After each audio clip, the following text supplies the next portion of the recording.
Hello दोस्तों, नमस्कार। मौसम चरावास में आपका स्वागत है। बात करेंगे राजस्थान के मौसम के बारे में, जिसमें आपको बताएंगे कि अगले 24 घंटों के दौरान कैसा रहेगा राजस्थान के क्षेत्रों में मौसम।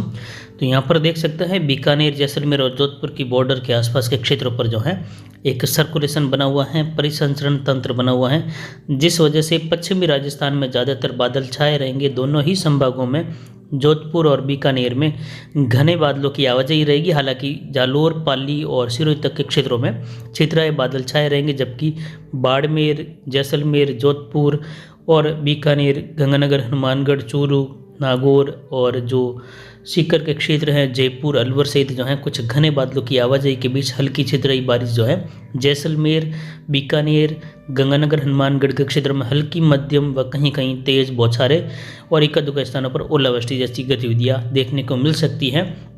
भारत के मैप पर देख सकते हैं WD जो है उत्तरी राज्यों पर बना हुआ है और अगले 24 से 36 घंटों के दौरान इसका असर बना रहेगा। 27 तारीख से जो है इसका असर खत्म होने लगेगा, यानी ये आगे निकल जाएगा। और जो सर्कुलेशन बना हुआ है राजस्थान के उत्तर पश्चिमी मध्य भागों के आसपास, उस वजह से यहाँ पर बादलों की आवाजाही, कुछ तापमान बढ़ेगा और निवार तूफान जो है तमिलनाडु के पूर्वी भागों के नज़दीक पहुंच रहा है। संभावना है कि आज दोपहर के बाद से लगाकर शाम के बीच में ये कभी भी जो है तमिलनाडु के तटीय क्षेत्रों से टकराने की संभावनाएं बन रही है, जिस वजह से यहाँ पर जो है अत्यंत भारी बारिश का दौर जारी रहेगा। कहीं कहीं जो है अत्यंत जो है भारी से भी भारी बारिश देखने को मिल सकती हैं, जिस वजह से बाढ़ जैसे हालात भी तमिलनाडु के तटीय क्षेत्रों के आसपास, कुछ केरल के भागों में भारी बारिश से अति भारी बारिश, वहीं श्रीलंका में भी जो है बहुत भारी बारिश होगी।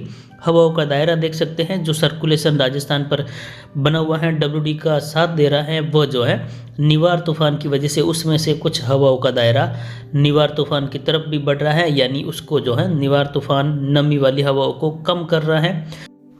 निवार तूफान का जो दायरा है वह राजस्थान के आसपास के जो दक्षिणी भाग हैं, कुछ दक्षिण पश्चिमी भागों के आसपास से जो है हवाओं की गति निवार तूफान की तरफ नमी वाली बढ़ रही है। यानी एक तरफ WD है, एक तरफ परिसंचरण तंत्र बना हुआ है, तो दूसरी तरफ जो है निवार तूफान बना हुआ है, जो बहुत ही पावरफुल है और बहुत दूर से जो है नमी वाली हवाओं को अपनी ओर खींचते हुए आसपास के मौसम को शुष्क बना रहा है। यानी जितनी तीव्रता निवार तूफान की होनी चाहिए थी, उससे कम जो है इसकी दिखाई दे रही है। उसकी वजह है कि जहाँ पर जो है WD आया हुआ है उत्तर भारत में, तो वहीं दक्षिण में जो है तूफान बना हुआ है। तो उम्मीद कर सकते हैं कि जो अंतिम दिन होंगे नवंबर के, जो शुरुआती दिन होंगे दिसंबर के, उस समय भी एक तूफान जो है तमिलनाडु के आसपास के क्षेत्रों पर होगा। उस समय भी एक WD उत्तर भारत में आएगा। उस WD को भी जो है ये आगे बनने वाला तूफान, यानी बुरा तूफान, उसको प्रभावित करेगा, इतना जो है सक्रिय नहीं होने देगा, क्योंकि उसके साथ बनने वाला परिसंचरण तंत्र जो है इस तूफान की वजह से ज़्यादा सक्रियता नहीं दिखा पाएगा। हालांकि बादलों की आवाजाही और उत्तरी राज्यों में बारिश जरूर होगी, लेकिन राजस्थान तक उसका असर कम ही देखने को मिलेगा, क्योंकि उस समय जो निवार तूफान बना हुआ है ये सर्कुलेशन के रूप में अरब सागर में रहेगा, तो ये भी जो है हवाओं को वहाँ पर अट्रैक्ट करता रहेगा। और दूसरी तरफ जो है बुरा तूफान बंगाल की खाड़ी के दक्षिण पश्चिम के आसपास मौजूद रहेगा और एक जो है WD उत्तरी राज्यों के आसपास। तो जाहिर सी बात है कि WD उस समय अभी वाले WD से भी जो है कमज़ोर बने रहने की संभावनाएं बन रही है। फिलहाल बात करते हैं राजस्थान के दक्षिणी पश्चिमी भागों से कि यहाँ पर मौसम कैसा रहेगा अगले 24 घंटों के दौरान। यहाँ पर पाली, जालोर, सिरोही के क्षेत्रों में मौसम लगभग शुष्क रहेगा। हालांकि बादलों की आवाजाही बढ़ेगी। दोपहर के बाद में घने बादल छा सकते हैं। उत्तरी पाली में इक्का-दुक्का स्थानों पर बौछार जैसी गतिविधि कहीं कहीं हो सकती हैं, जिसको नकारते हुए हम ये कहेंगे कि यहाँ पर कोई भी गतिविधियां नहीं होने वाली है। मौसम लगभग शुष्क ही रहेगा, केवल बौछार मात्र कहीं कहीं गिर सकती है। जबकि जोधपुर के क्षेत्र में भी देखा जाए तो उत्तर पूर्व के आसपास के क्षेत्र हैं, पश्चिमी जोधपुर हैं, बाप तहसील, ओसिया, तिवरी, फड़ौदी और कुछ देचू के आसपास से लगाकर पोखरण वगैरह, इन सभी क्षेत्रों में जो है कहीं कहीं बौछारें जैसी गतिविधियां गिर सकती हैं या बूंदाबांदी होने की संभावना अगले 24 घंटों के दौरान बन रही हैं, जो कि कोई खास गतिविधियां नहीं होगी। जबकि बाड़मेर के जो उत्तरी भाग हैं वहाँ पर भी जो है जैसलमेर से सटे हुए जो बॉर्डर वाले भाग हैं वहाँ पर हल्की छितराई बौछारें कहीं कहीं गिर सकती हैं। बूंदाबांदी जैसी गतिविधियां छितराई बारिश के रूप में हो सकती हैं। जैसलमेर के जो जैसलमेर शहर से लगाकर उत्तर के भाग हैं, पश्चिम के हैं, उत्तर पूर्व के भाग है वहाँ पर हल्की मध्यम बारिश और एक आध स्थानों पर मध्यम से तेज बौछारें जैसी गतिविधियाँ कहीं कहीं हो सकती हैं। बाकी यहाँ पर मौसम ज़्यादातर शुष्क रहेगा, हालांकि ये भी क्षेत्रीय बारिश के रूप में देखने को मिलेगा।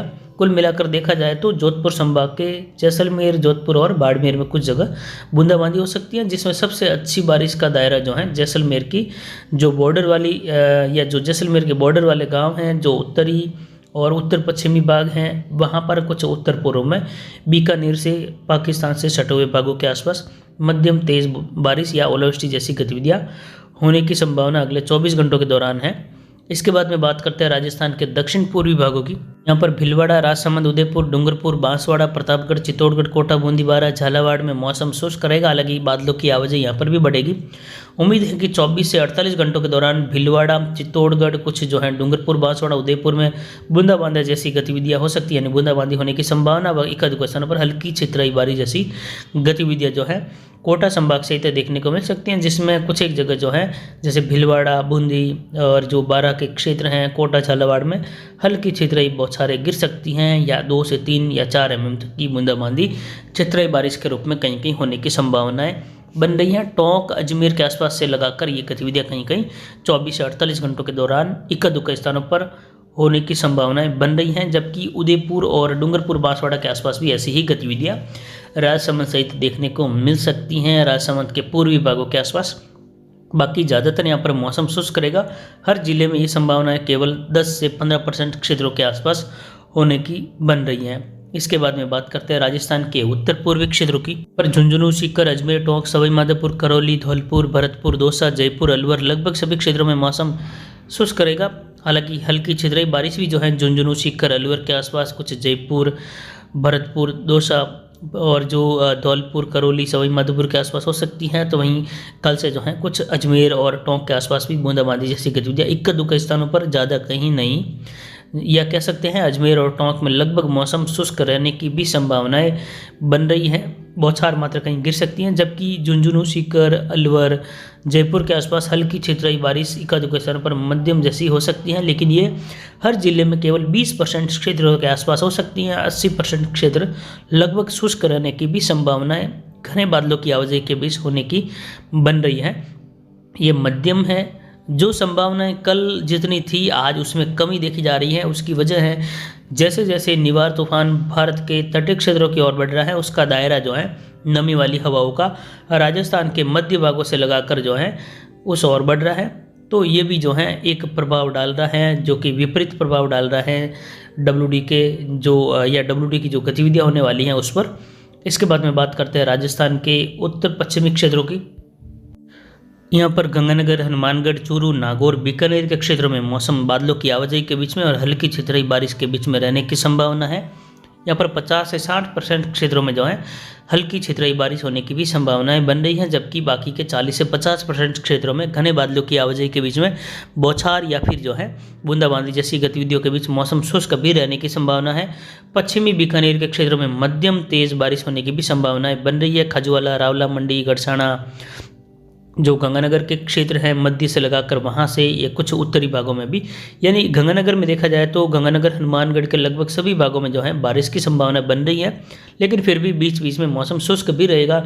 कल जहाँ पर विशेष बारिश की गतिविधियाँ या जो अच्छी बारिश की संभावना बन रही थी उसमें आज कुछ कमी देखने को मिल सकती है, जबकि बारिश से इनकार नहीं किया जा सकता। हल्की मध्यम बारिश का दायरा यहाँ पर बना रहने की संभावना बनी हुई है, क्योंकि जो सर्कुलेशन बना हुआ है, जो परिसंचरण तंत्र हैं, वह निवार तूफान की वजह से कुछ कमज़ोर जरूर हो रहा है, लेकिन फिर भी इसकी गतिविधियाँ यहाँ पर उत्तरी राजस्थान सहित बीकानेर, गंगानगर, हनुमानगढ़, चूरू और कुछ नागौर के हिस्सों में, जबकि ज़्यादातर ये दायरा जो हनुमानगढ़ के क्षेत्र हैं, चूरू हैं, गंगानगर हैं, बीकानेर में देखने को मिलेगा। उसके बाद जैसलमेर में तो यहाँ पर देखने को मिल सकता है कि गंगानगर के जो उत्तरी भाग हैं, गंगानगर, हनुमानगढ़ और कुछ जो है सादुलशहर, संगरिया, नौहर, भादरा के आसपास के क्षेत्र हैं, सूरतगढ़, जो रायसिंह नगर, पदमपुर के क्षेत्र हैं, यहाँ पर पल्लू के आसपास से लगाकर यहाँ पर गतिविधियाँ काफ़ी अच्छी होने वाली है। मंडी, डबावली के आसपास से लगाकर जो पंजाब के दक्षिणी भाग हैं, दक्षिण पूर्व भाग हैं, हरियाणा के जो दक्षिण पश्चिमी भाग हैं, वहाँ पर बॉर्डर पर भी काफ़ी अच्छी बारिश की संभावनाएं बन रही है, यानी लगभग 15 से लगाकर 20 मिलीमीटर तक की बारिश की गतिविधियाँ 24 से 48 घंटों के दौरान होने की संभावना है। तो कहीं कहीं जो है हल्की छितराई बारिश लगभग रुक रुक कर चल सकती है शाम तक के समय या देर रात तक भी। उसके बाद कल दोपहर या शाम के आसपास से लगाकर मौसम जो है शुष्क होने लगेगा। जो खासकर समय है अगले 24 घंटों का है, जिसमें गंगानगर, हनुमानगढ़, बीकानेर के पश्चिमी भागों में मध्यम से कुछ तेज़ बौछारें कहीं कहीं गिर सकती हैं। ज़्यादातर हल्की बूंदाबांदी व हल्की छितराई बारिश होने की संभावना व कहीं कहीं ओलावृष्टि जैसी गतिविधियाँ बन रही हैं, जिसमें तीनों ही जिलों में व चौथा जैसलमेर जिला जहाँ पर अच्छी बारिश की उम्मीद पश्चिमी भागों में की जा सकती है। कहीं कहीं ओलावृष्टि जैसी गतिविधियाँ भी देखने को मिल सकती हैं, जबकि इसके साथ उत्तर पूर्वी राजस्थान में भी बारिश का दायरा दिल्ली के आसपास से लगाकर उत्तर पश्चिमी मध्य प्रदेश सहित कहीं कहीं बढ़ सकता है। यानी कुल मिलाकर देखा जाए तो इसके बाद एक और WD आने वाला है, जिसको प्रभावित करेगा बुरावा तूफान। और उसके बाद देखा जाए तो ये तूफान जैसे ही निवार तूफान अरब सागर में पहुंचेगा तो सर्कुलेशन के रूप में WD को कमज़ोर करेगा। उसके बाद में जो है जो बुरावा तूफान बनेगा वह भी जो है तमिलनाडु को हिट करेगा आने वाले समय में पहले सप्ताह में। उसके आगे बढ़ते ही जब ITCZ का दायरा इस समय दक्षिणी राज्यों पर बना हुआ है और धीरे धीरे दक्षिणायन खिसक रहा है, तो यहाँ पर कुछ तूफानों की या जो है सिस्टम बनने की गतिविधियाँ कुछ अच्छी देखने को मिल सकती है आने वाले 10-15 दिनों के दौरान। यानी बुरावा तूफान के बाद भी जो है उम्मीद की जा सकती है कि दिसंबर के दूसरे सप्ताह में एक और तूफान फिर से बंगाल की खाड़ी में बन सकता है। यानी कुल मिलाकर देखा जाए तो जो अभी से जो 25 दिसंबर का समय है, यहाँ से लगाकर देखा जाए तो 10 दिसंबर के बीच में 3 तूफान लगभग एक साथ होने की संभावनाएं बन रही है। फिलहाल अभी की जानकारी के लिए इतना ही। आगे की जानकारी के लिए बने रहे हमारे चैनल पर। नमस्कार, जय हिंद, जय भारत।